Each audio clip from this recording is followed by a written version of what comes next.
So you're running for mayor. Tell me why it is that you put your hand up for the top job. Because nobody better stepped up to the plate. When I put my hand up to volunteer, I was kind of hoping that it would inspire others, but it didn't. Basically, we have 3 councillors who've proven that they're not up for the job. We have Sol Ibrahim, who's basically a public servant whose time is already paid for by the taxpayers. And we have Jack Sugarman, who basically is a traitor to us all by saying that he wishes to abolish Byron Shire and hand it over to Tweed, Ballina and Lismore. So if elected, what sort of things would you like to see happen on Byron Council? The first thing I'd like to see is myself challenge the Local Government Act because it's unlawful. To give a public servant more power than the elected representative is a breach of democratic principles, which I think should be also upheld by the Australian Constitution. Yeah. Now, Byron, what would be your vision for it as a shire? Like, if you could have anything. I really hate the word vision, and I've heard it about 3,000 times today from the other councillors and would-be mayors. Basically, Byron Shire is a very eclectic shire. There are about 45 different villages within the shire, and each of those villages have different aspirations as to what they want. Therefore, my vision as an individual is irrelevant. I suppose if one must cliche, my vision is democracy within Byron Shire, not a stacked ticket with a green, half the council green. I would actually like to see one of each colour because Byron Shire is actually called the rainbow country. I would like to see a rainbow on council, with myself adjudicating as the only, other than Jack Sugarman, independent. The other people who say they're independent are actually on a group ticket, which means they're not independent. I'm also totally self-funded, so I can be independent. I owe nobody anything.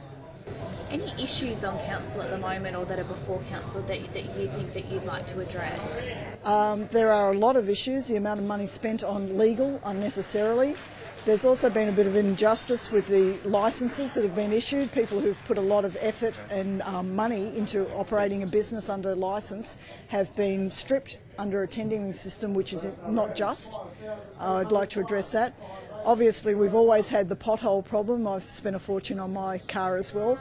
But basically, the distribution of money needs to be investigated. I think basically Byron Shire is in need of an audit to find out where the money went, because we get a lot of money coming in and for some reason they can't even change a toilet paper holder here, and that's for real. For 2 years I've been asking the council to change this rusty toilet paper holder in the toilets behind the surf club without effect. It's called How Much Does It Cost for a Toilet Paper Holder, and you can't replace it. Where is the money? So you'd like to see just basic things really looked after as well? It's essential. Basically, the current council has got a green agenda and our sustainable future agenda instead of just taking care of business. I mean, there are things that council have a responsibility to do before they go off on their airy-fairy tangent of their dreams and their visions. It's called, I don't have a vision to have clean toilets, it's just something that needs to be done. And so basically I think they should stop having visions and start getting to work. So how long have you lived in Byron for? I've been living in Byron off and on what they call a blow-in. I started coming to Byron in the 1970s, and when my son was born in 1990 I spent 3 months of the year here, and then when he was 11 I moved up permanently.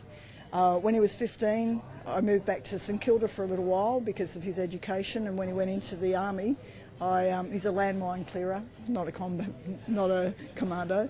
I decided to come back and move back into First Sun Caravan Park, only to discover that our Green-dominated council had actually unlawfully morphed it into a holiday park. Communal land needs a vote before they can turn it into operational. No one I've met has voted on that, and yet for some reason the council managed to change a residential park, which was occupied by locals, into a tourist park. And that's been a big issue in Byron Bay in particular, is that things are being turned over to tourists without any regard for the permanent residents. They're basically, the rest of us can just go away and turn it into a resort, and that to me is the death of Byron Bay if it happens. And in your travels, going around and talking to people, what sort of level of satisfaction have they sort of given you an indication with the way the council's running at the moment? Every person I've spoken to is extremely discontented. Some of them are discontented to the point that they want Jack Sugarman's dream to come true, particularly the people who live in the north of the Shire feel that they've been practically disenfranchised by the current council, who they see as only Byron Bay gets the money. But I live in Byron Bay and it's called, we're not getting much of it either. Yes, there was a $17 million Rock Arena passed off as a sporting complex, and we do have a library. Mullumbimby has a library. But when you go through Byron Bay, there are a lot of potholes going down Stale Road. It's the same problem, and our toilets are the filthiest in the universe, which begs the question, where is the money? So why should people vote for you? Basically, unfortunately, they don't have a better option. I wish they did. That's the truth of it. Do you want to add anything else to support your mayoral campaign? I would like people to think clearly before they vote. Don't vote for the person you like. Don't vote for the political party that you like. Vote for a system where you think you've got a snowflake's hope in Hades against the state government of getting things done. And as far as I'm concerned, that is a rainbow council where you've got a broad spectrum of political views with a neutral adjudicator. I'm not going to be green, although I don't advocate dumping sewage onto the beach. I want to have the best council working with me that I can. And having hangers-on is not going to achieve anything. You've got Simon, he's a really good guy, but he's got a tail of people who have absolutely no idea. The same with Diane Woods. She's put in a bit of effort in Brunswick and things like that, but the people who are tagging onto her have absolutely no idea, and all they're going to do is drag Byron Shire down and perhaps get it disintegrated by the state government. We need to forget about our petty differences, forget about party politics, and think, number one, Byronians save Byron Shire. That should be our priority number one, is to keep the Shire and then work on it from there.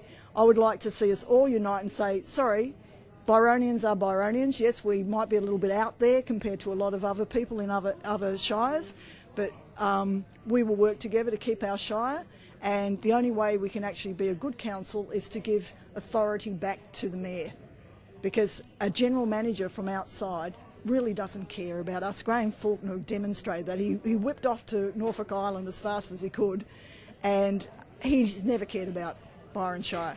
The Local Government Act actually requires the mayor to select a general manager from New South Wales wide. They say you must select the most qualified. I would say no, select the most suitable. And the most suitable is somebody who lives here and loves the place and cares about us, you know, friends and neighbours. That's the most suitable general manager, if there is to be a general manager. Personally, I think the mayor is the elected general manager, and whoever is second in charge, like the first lieutenant, is the assistant to the mayor, and that's the only way it can work. You can't have two captains in one ship. And yeah, I suppose I might become Captain Morgan.